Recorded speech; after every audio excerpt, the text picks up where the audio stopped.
You are the most connected generation in human history. You are also the loneliest. Not slightly lonelier, not lonelier than your grandparents.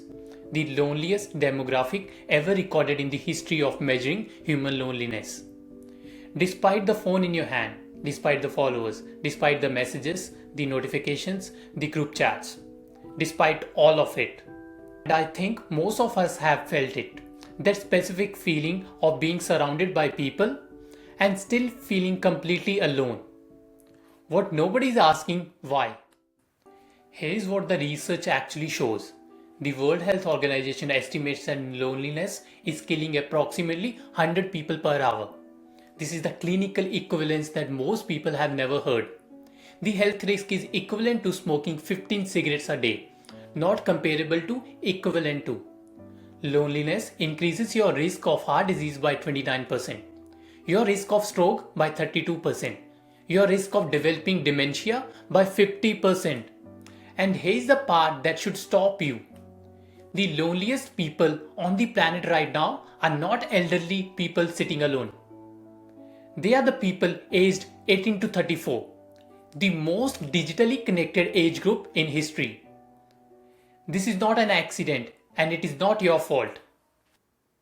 The story everyone tells about loneliness is that social media caused it. The research does not support that. A study from 5 major universities Cambridge, King's College London, Duke, Oslo, UC Irvine tracking 1632 young adults from childhood found something that contradicts everything you have been told. Facebook, Instagram, X were not associated with higher loneliness. WhatsApp was specifically associated with lower loneliness. YouTube and Reddit were associated with higher loneliness. The platform was not the variable. The behavior on the platform was. Using technology to deepen real relationships reduced loneliness. Using technology to passively watch other people's lives increased it. So, what is actually driving this? The systematic dismantling of the spaces where people once connected naturally. The pub, the bowling league, the church, the union, the walkable neighborhood where you ran into people without trying. Those spaces were not incidental, they were infrastructure, and they were removed systematically over decades. Research confirms that financial stress makes you twice as likely to feel lonely. It limits access to activities that build connection. It produces shame that causes withdrawal. And it breaks up communities through forced relocation. The loneliness epidemic did not start with the smartphone. It started with the car. When suburban design pulled people out of walkable communities, when the places you ran into neighbors disappeared, when the working hours lengthened, when the civic institutions hollowed out. Your loneliness is not the personality flaw. It is the predictable biological consequence of living in an environment that was redesigned to minimize human contact. There is a 4.6 billion industry that is growing at 14% per year. It is called the loneliness economy. Dating apps, AI companion platforms, mental health subscription services, wellness products, virtual friends, digital communities.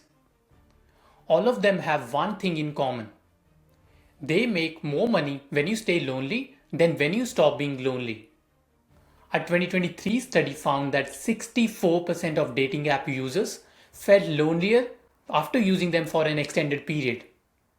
Not less lonely, more lonely. This is not a conspiracy. It is a structural misalignment. The platforms are designed to maximize your time on them. Time on platform is maximized by emotional states. The emotional states that maximize engagement are loneliness, comparison, inadequacy. No one designed this to hurt you, but no one designed it to help you either. I remember sitting in a room full of people at a social event I had made myself go to specifically because I was feeling isolated and feeling more alone in that room than I had at home. What I did not know then is the research has a name for that. It is not social anxiety, It is what happens when the brain that evolved for deep, repeated, in person connection is placed in a room full of strangers and told to feel belonging. It cannot. Because belonging is not proximity, it is consistency. Here's what the research is clear on.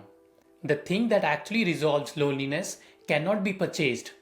It cannot be delivered by an app. It cannot be provided by an AI.